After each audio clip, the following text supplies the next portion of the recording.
Hello everyone, நான் உங்கள் Keerthana, a foundational parenting coach. Foundational parenting கோச்சா? அது என்ன புதுசா இருக்கு? இந்த யூடியூபை எடுத்தாலே நச்சு நச்சுன்னு எல்லாரும் ஒரு சேனல் கிரியேட் பண்ணிடுறாங்க. ஆமா, இப்ப நீ எதுக்கு இந்த சேனல் கிரியேட் பண்ண மாதிரி பல கேள்விகள் உங்க மைண்ட்ல இருக்கும்னு எனக்கு தெரியும். அந்த கேள்விகளுக்கெல்லாம் பதிலா தான் இந்த வீடியோ. ஸோ ஸ்கிப் பண்ணாம ஃபுல்லா பாருங்க. ஒரு பில்டிங்க்கு ஃபவுண்டேஷன் எவ்வளவு முக்கியமோ அதே மாதிரி உங்க குழந்தையோட ஃபியூச்சர் நல்ல சக்சஸ்ஃபுல்லா இருக்கணும்னா அதுக்கு ஃபவுண்டேஷன் ரொம்ப முக்கியங்க. ஃபவுண்டேஷன்னா என்ன?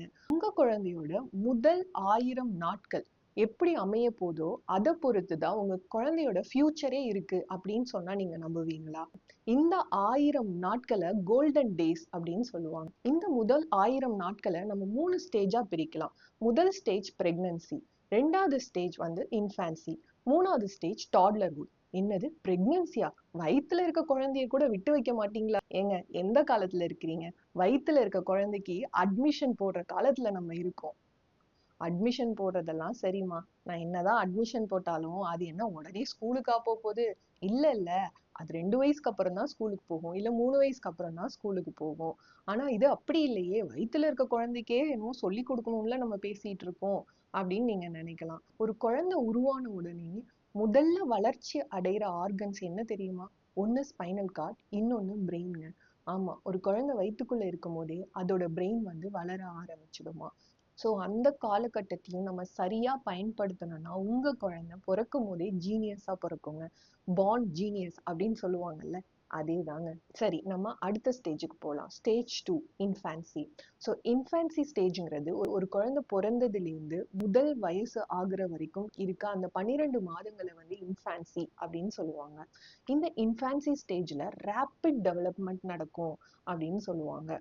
இவ்வளவு குட்டியா பிறக்கிற குழந்தை அந்த 12 மாத காலகட்டத்துல பெரண்டு படுக்க கத்துக்குது, எந்திரிச்சு உட்கார கத்துக்குது, அப்புறம் நிக்க கத்துக்குது, அப்புறம் நடக்க கத்துக்குது. ஒரு 12 மாசத்துல ஒரு குழந்தை எவ்வளவு கத்துக்குது பாருங்களேன். எவ்வளவு ஒரு ஆச்சரியமான விஷயம். இது வந்து நான் உடல் ரீதியா நடக்கிற வளர்ச்சியை மட்டும் சொல்றேன்.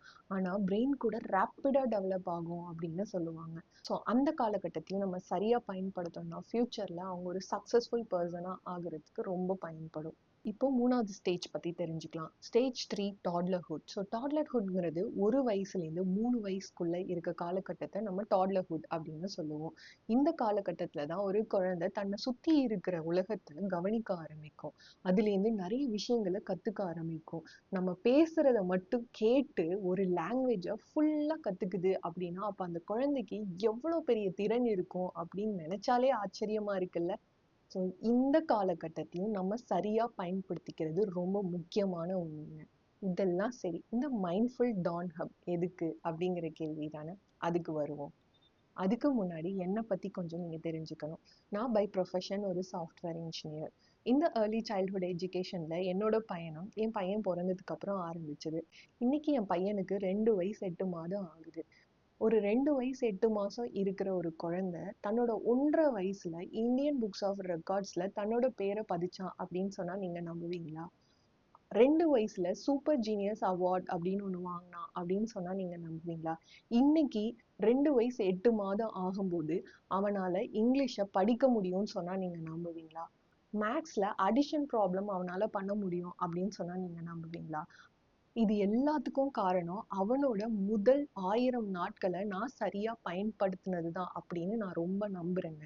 என்னோட இந்த பயணத்துல நான் கத்துக்கிட்ட விஷயம், நான் அடைஞ்ச பலன்கள் வந்து என்னோட மட்டும் நிக்க கூடாது. இத எல்லா பேரண்ட்ஸ்க்கும் கொண்டு சேர்க்கணும் அப்படிங்கிற ஒரு எண்ணத்தினால ஆரம்பிச்சதுதான் இந்த மைண்ட்ஃபுல் டான் ஹர்.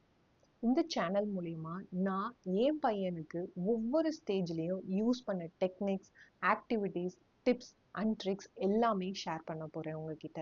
ஸோ எந்த ஒரு வீடியோவும் மிஸ் பண்ணிடாதீங்க. வீடியோவை மிஸ் பண்ணாம இருக்கணும்னா சப்ஸ்கிரைப் பண்ணுங்க. தேங்க்யூ.